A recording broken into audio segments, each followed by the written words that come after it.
been doing all along before we did our actual graphing part. So the simplify is something that we've already learned, but I'm going to talk about something really quickly that's going to kind of carry through what we're going to be doing here as well as into solving.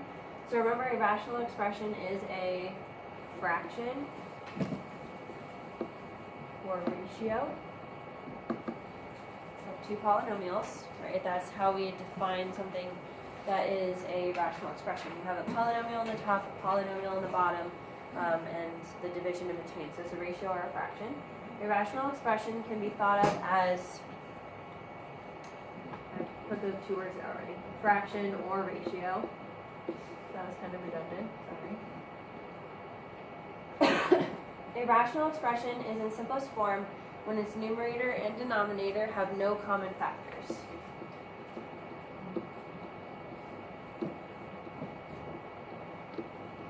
This is what it means for it to be simplified. So remember when we were doing the stuff that you guys just took the quiz on? Remember how in order to find all the rest of the information after the horizontal asymptote, we had to simplify it, cancel out stuff they had in common, right? So we were simplifying the expression. That's the exact same thing we're going to do here. We're going to factor, cancel out anything they have in common, because the only way that it can be simplified is if you do remove or cancel out the factors that they have in common. So we're just going to repeat that stuff that we were doing before. Okay, so when you guys are simplifying rational expressions, you're going to factor the numerator and denominator and then cancel out anything they have in common. We're going to start doing this thing called stating restrictions. So the restrictions are values in the domain that are not allowed. So it's kind of like our vertical asymptotes. I'll just write that here.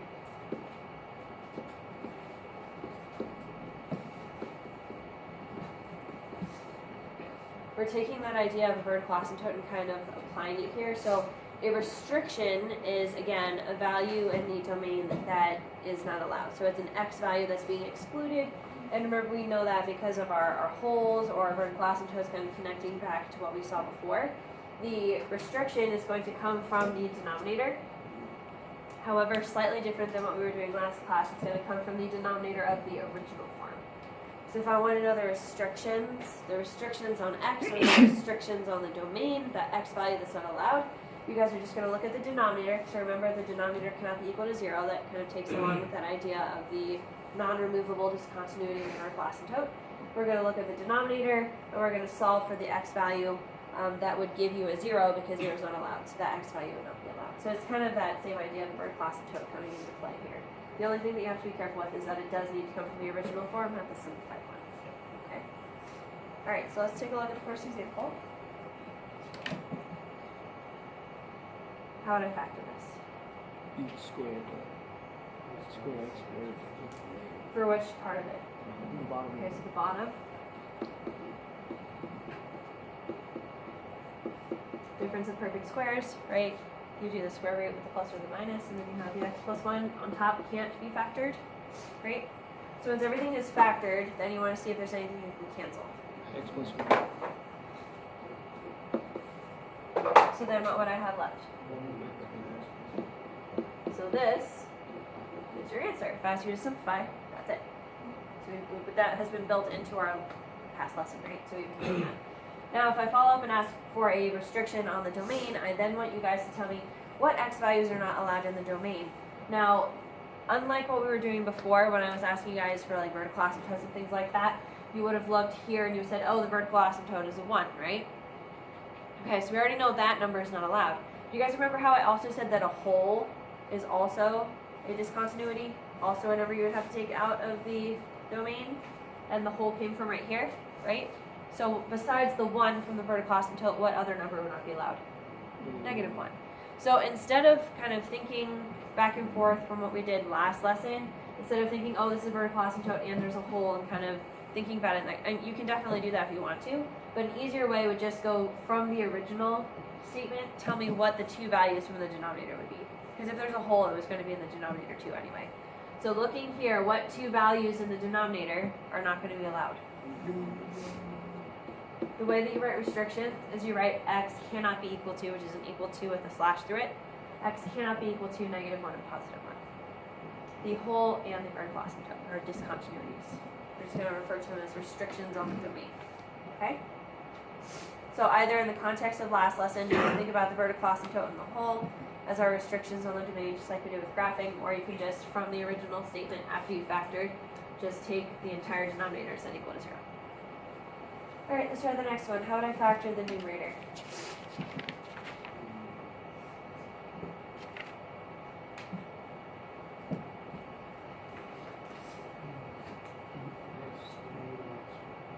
Is what? Okay, so GCF. What would be left behind?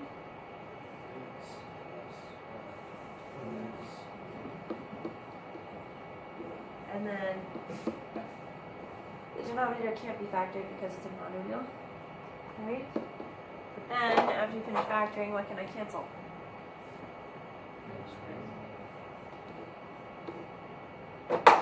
So what do I have left? Yep. So that's your simplified form. And then lastly, I want to find what the restrictions are. So remember, the restrictions are going to come from the denominator, and just to make it easier, they're going to come from the denominator of the original statement after we factored but before we simplified. So the original denominator was 2x squared, which was a monomial. So when you said a monomial equal to 0, what did you get back? 0.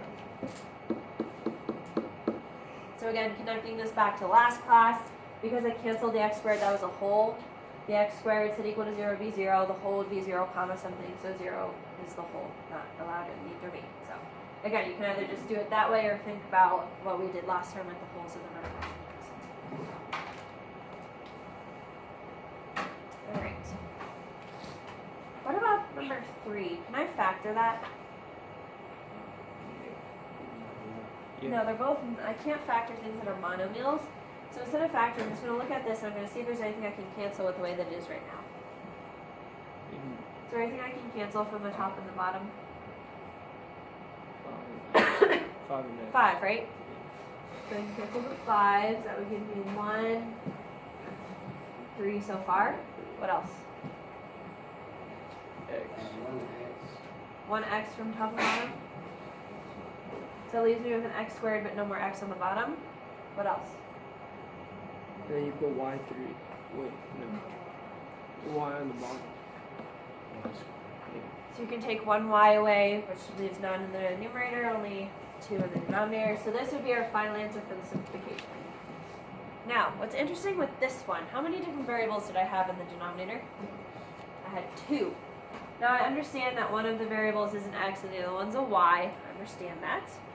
However, when we're talking about restrictions on the domain, I'm going to treat anything that's in the denominator as a restriction. So even though we have 2 variables, x and y, normally we associate y with the range. Because the y is in the denominator, that has to be taken into consideration as a restriction on the domain. So it's going to seem weird, but we're treating any variable, regardless of what it is, in the denominator as a restriction. So thinking about x, right? If I had x down here, what could x not be? 0. Well, if I plugged in 0 for x and I multiplied everything together and x was 0, what would I get in the denominator? 0, which isn't allowed, right? So x cannot be 0. However, there's another variable, the y. What can y not be equal to? 0 as well.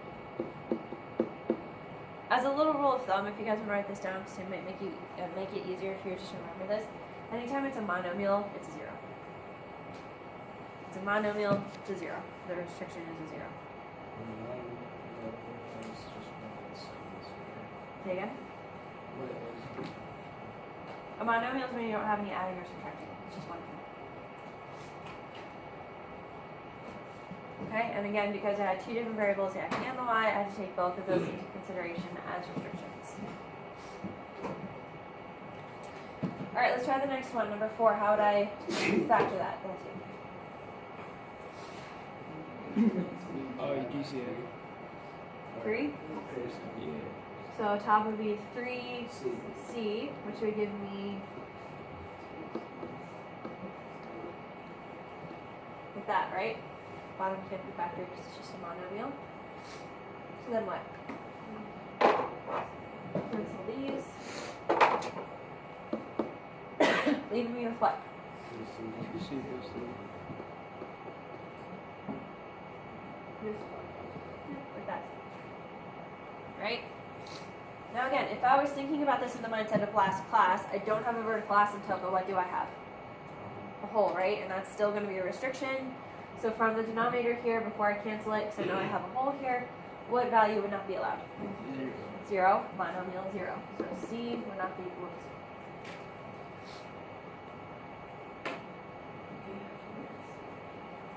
0. Use the variable ones.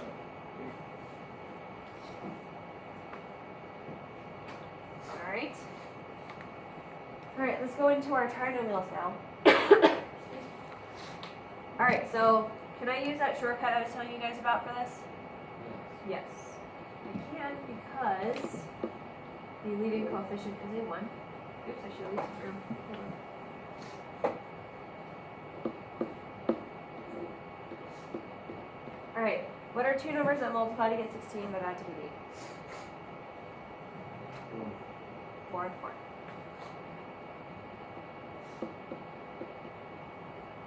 So that's the top. What are two numbers that multiply to get negative 24 but add to get negative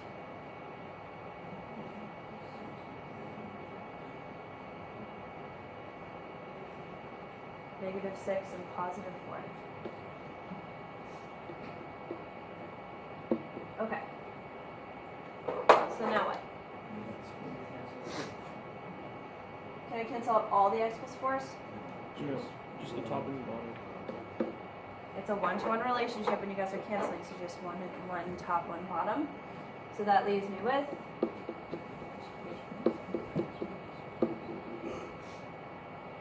okay, that's the answer, but then I'm also going to ask for the restrictions in the domain. So in my final answer, I see I have a denominator that's going to give me a vertical asymptote, but I also have a hole, so I'm going to have two restrictions. You can get them straight from this form, right? What are the two numbers that x is not going to be allowed to be? 6 and negative 4. Is it better than already put it? No.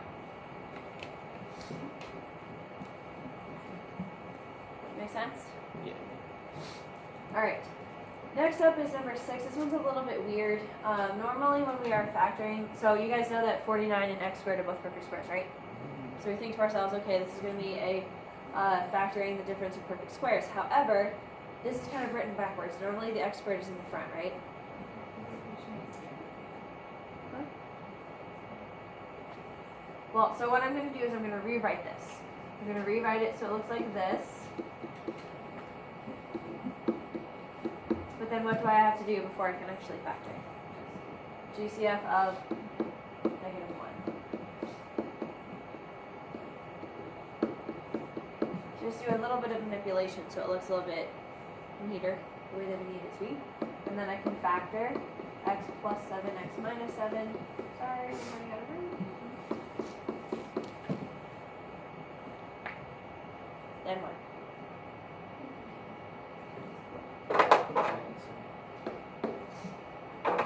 So what would I have left?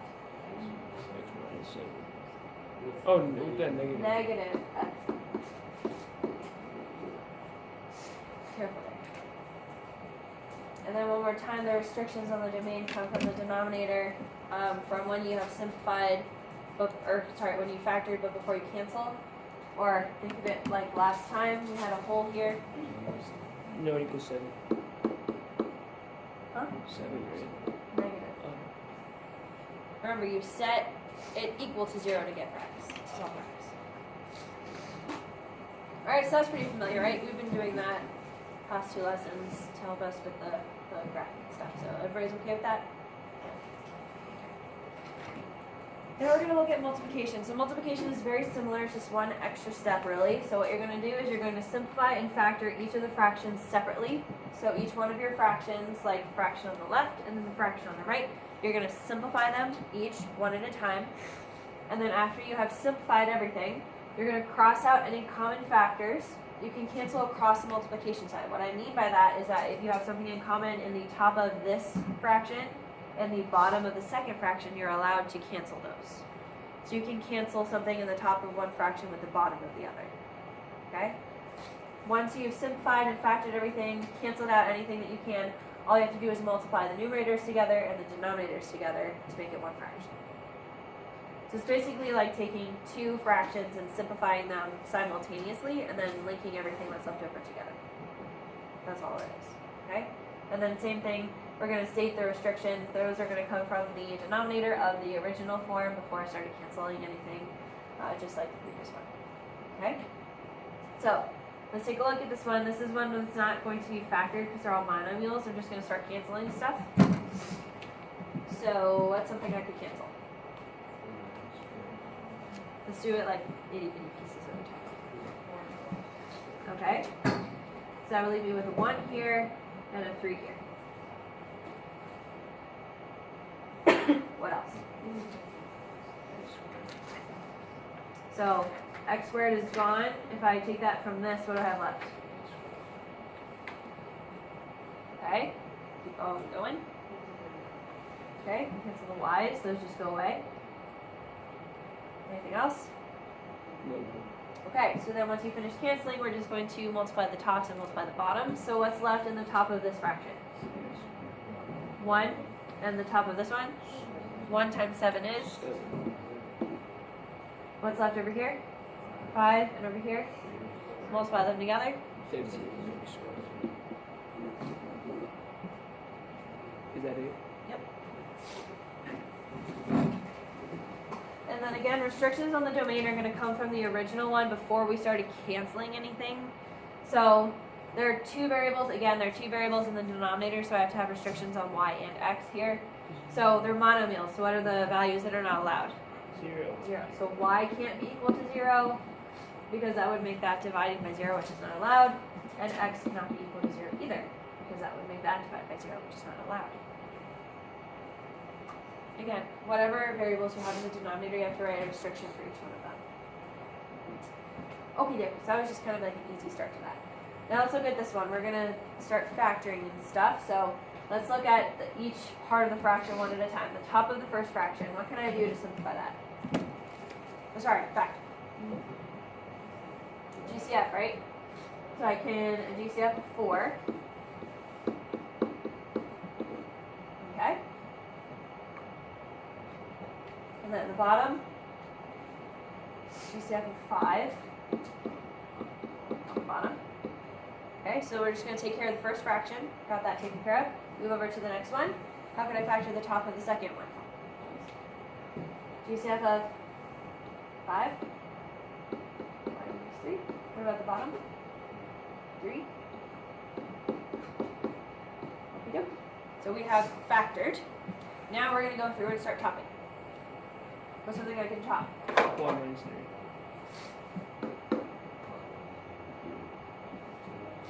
2 minus 4.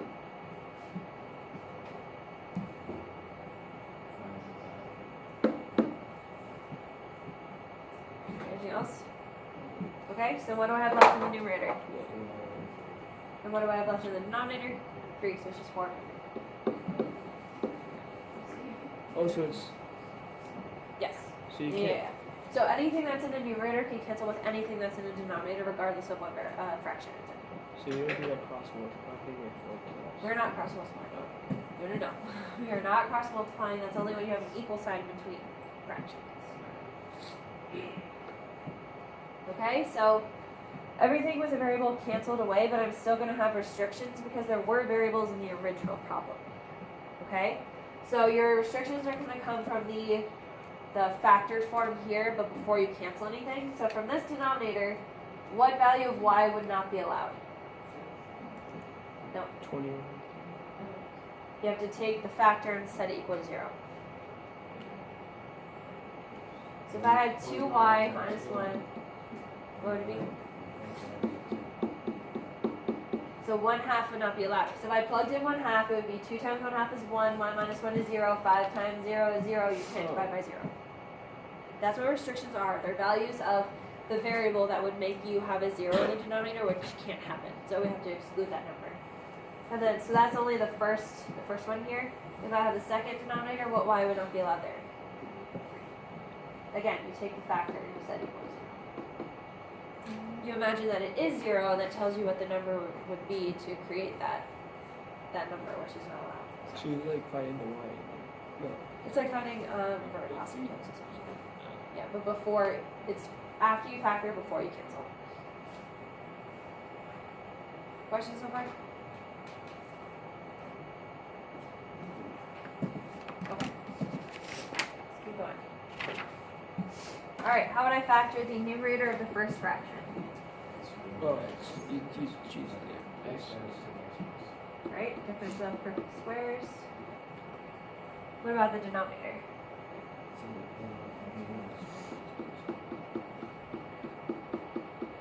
Okay. Can I factor the numerator of the second fraction? What about the denominator? GCF, right? Of x. Okay, awesome. Let's start chopping. X plus 3. X plus 1. Oh, yeah.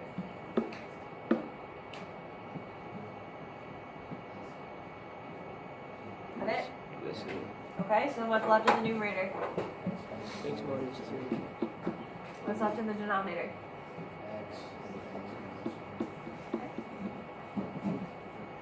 I'm going to write them in that order because usually a monomial is in front. Okay, so this is my final answer after I simplify. Now to find the restrictions, remember those come from the factored form before you canceled anything. So, looking here, right, let's just go, how many x's are in the denominator, first of all? 3. 4. 4. So there are going to be 4 numbers that are not allowed. So from this factor, what x value would not be allowed? Not -1, not +1, not 0, and not -2. However many x's or variables you have in the denominator is how many restrictions you will have. Okay? Again, it comes from, again, you can think back to what we were doing before. I would use this form if I was thinking about vertical asymptotes. I would get the 0 and the +1, but I also have poles, right? So again, thinking back to what we did last time. The restrictions come from the factored form before you cancel anything. So it'll cover all the bases, the poles, and the vertical asymptotes. Alright, I'm going to let you try this one by yourself. See if you can give that a shot. So hopefully I have enough room. I'm sorry, it's kind of tight. But go ahead and factor and then cancel and then see what you guys end up with. Alright, what do you guys get as your final answer? Oh, everything can. What's your answer? Nope. None. 1. What's 2 divided by 2? What's 4 divided by 4? 5 divided by 5? Anything divided by itself? They all cancel out. So you can divide something from top and bottom, everything goes away. It's not just nothing. It's not just 0, it's 1. So all of that nonsense simplifies to 1. Alright, but anyway, so for our restrictions on the domain, you guys need to, from the factored form, anything that was in the denominator from the factored form before you canceled anything. I believe there were 4 factors total, so you're going to have 4 x values that are not allowed. So what's one value that is going to be restricted? 2, 3, and those all come from the denominators before you cancel. Alright, everybody clear on multiplication? Alright. Lastly, we're going to do division. So just like multiplication was a slight difference from simplification, division is going to be a slight difference from multiplication. So division, are you familiar with KCF?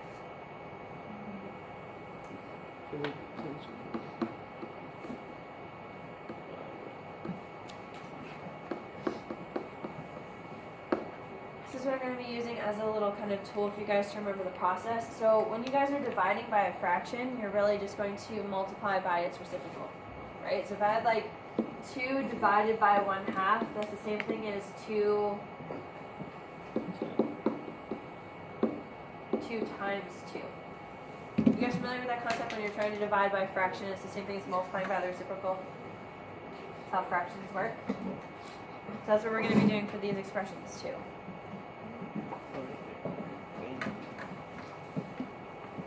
so what you guys are going to do is you're going to rewrite the multiplication, rewrite as a multiplication by the reciprocal of the divisor. The divisor is going to be the second fraction. So yeah, the first one is being divided by the second one. You're going to write the reciprocal of the divisor, the second one, and you're going to turn it into multiplication. And then you're going to just do multiplication again. So we're taking division and we're turning it into multiplication, okay? So this keep, change, flip idea is going to help you kind of remember what's happening. You're going to keep the first fraction alone, or don't change it. You're going to change the division to multiplication, and you're going to flip the second fraction, so KCF. It's a little rule you can remember. And then another change that you guys need to pay attention to is that when you guys are writing the restrictions, you actually need to write the restrictions from anything that was ever in a denominator at any point in the question. So if you look at this one that I've started to work through, this was the original question here. I hate when division is written vertically. I always like when it's written horizontally. So I just took it and I rewrote it like this. Same question. I haven't done anything except change it to horizontal. Okay? What are the denominators of this right here? This one and this one. Right? Now when I do the KCF thing, I keep the first fraction, I change to multiplication, and then I flip this guy. Right? So now this is a denominator, and this is a denominator. But this was a denominator in the previous form of the equation. So when you guys are doing restrictions, you need to give me the x values that are excluded from any point in the question that was a denominator. So your restrictions are going to come from here, here, and here when you guys are doing the restrictions. Why don't you change the x squared minus x minus 12 to the top? Sorry? What? Oh. You keep the first one alone. Uh-huh. You change this multiplication and you flip the second one. Okay. And when you flip the second one, what used to be a denominator is now a numerator. What used to be a numerator is now a denominator. But this was a denominator at some point. Okay? So sometimes I tell kids to look for a boot. Right? The restrictions are a boot in your equation here. So when we're writing restrictions, you're going to have a lot of restrictions when you're doing these questions. It comes from these two and that one. So everything except for the top bunch is where your restrictions come from. Alright, so I started this question. Let's go ahead and finish it together. So again, this is multiplication, so we're just going to do exactly the same thing we were just doing. Factor, cancel, multiply anything that's left over together. So how would how would I factor that top? The numerator of the first fraction.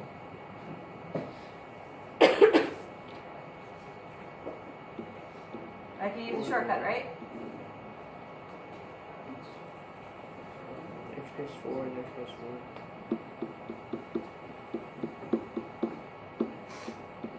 What about the denominator?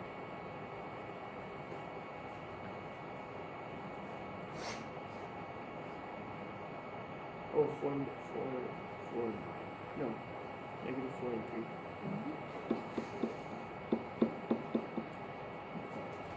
Which part is this? First fraction. Now I'm going to move to the second fraction. How would I factor the numerator of the second fraction? GCF, right? GCF of 2x. And then how would I factor the denominator?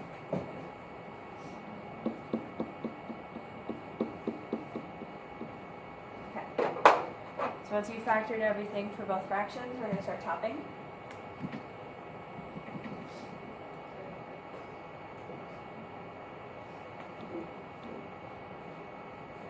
Anything else? Nope.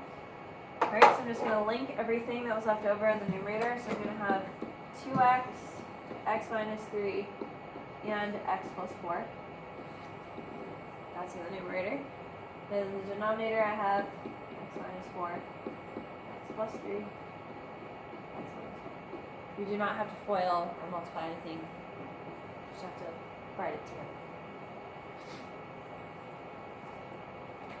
So that's our answer. When I ask you to divide, this is the answer. Division includes the simplifying process, so it's already been simplified. Now when I ask for the restrictions in the domain, again, you guys need to look for the boot. So the boot is going to come from right here. So anything that has an x, you're going to solve that to find that x value, and that's going to be a restriction. So we're going to have a bunch here. This would give me what? 4. This one. Go to the top. This one. 0, This one. 3, This one. negative This one. So I had a bunch of restrictions. Again, for division, you guys need to just circle kind of this boot shape and everything that's in there, every factor in there, you set equal to 0 to get your restrictions. Alright, let's try another one. This guy right here. KCF is the first thing you want to do in this division. You want to keep change flip so it becomes multiplication so we can move forward from there. So I'm going to keep the first fraction without changing it. I'm going to change the division to multiplication, and then I'm going to flip second fraction. Once I'm here, I can just proceed with our multiplication like we were practicing on the previous page. So multiplication is going to include factoring, canceling, and then linking everything together that's left over. So how would I factor the numerator of the first fraction? This one? You can't factor it, just says. What about the bottom?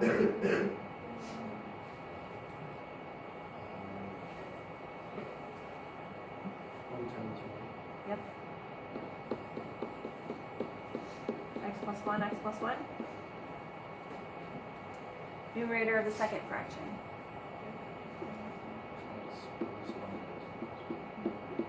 And then the denominator? It's just 1. Alright, so let's start chopping.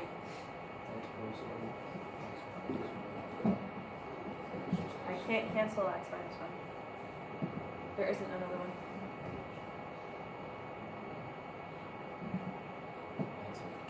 There is more. Wait, X. X. Yeah. Leave you with just 1 there.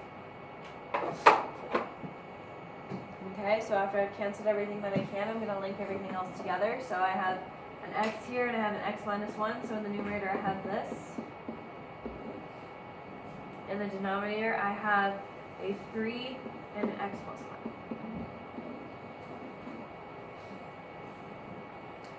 Hopefully you guys can see, like, in and of itself, this process is not hard unless you don't know how to factor. But we've been factoring it for so long, so hopefully our extensive practice of factoring is going to support you in this process. Otherwise, you're going to have significant issues. So you might want to get on top of factoring if you're not comfortable with that yet. Alright, so remember our restrictions are going to come from our boot. We're factoring before canceling. So everything that's in here is going to be a restriction. So what's our first one? Another one next to it is also -1. You don't have to write a number twice. So it's just -1, and then that's also -1, so the +1, and then 0. So it's some of the factors, if you see them twice, you don't have to write the number twice. Just write one representative of any number. Right, makes sense so far? Alright, let's keep going. Almost done. So what do I do when I see this? When I see division, what little rule comes to my mind? Change flip. Keep change flips. I'm going to keep the first one. Change the multiplication. Flip the second one.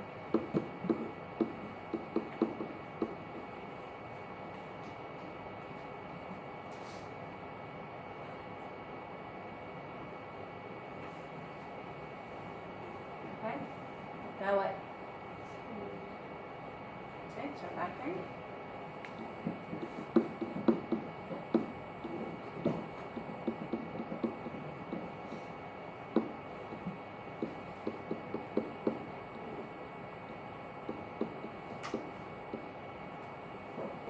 Agreed? This is just simple GCF. Alright. So once we have that factored, we're going to look for things that we can chop. Okay.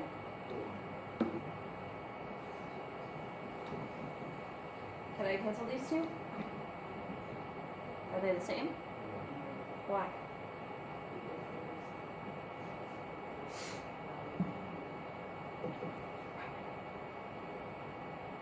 Oh, there's Commutative of property lets me say that those two are the same even though they're in the wrong order. What else?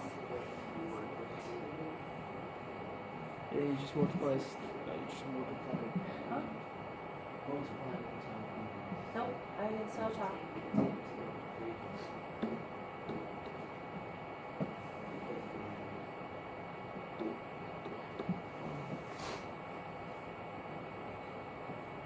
So we should do equals 1.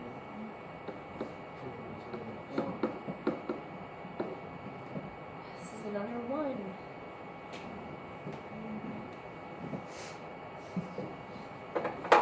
Okay. So now we're going to look at our boot. The summary variable is y. I know it says domain. Don't let that confuse you. So use y here for the restrictions. So what is one value I cannot have? -2 from that factor. What about this one? Also -2, right? What about this one?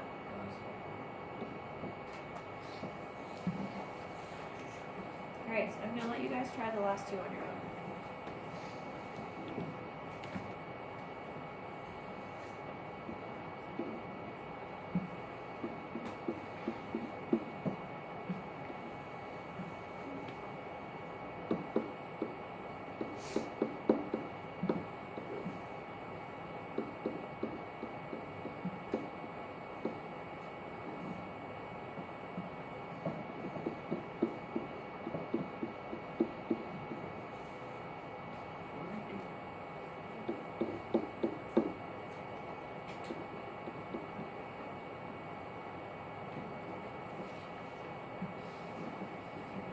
Alright, this is what you guys should end up with.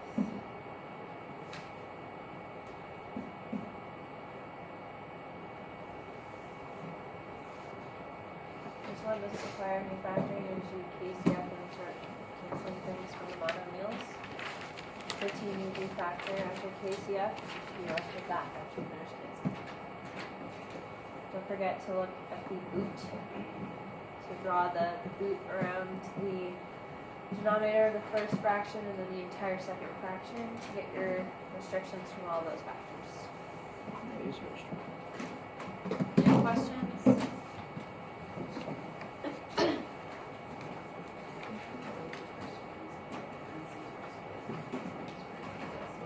The parentheses around each of them? Yeah.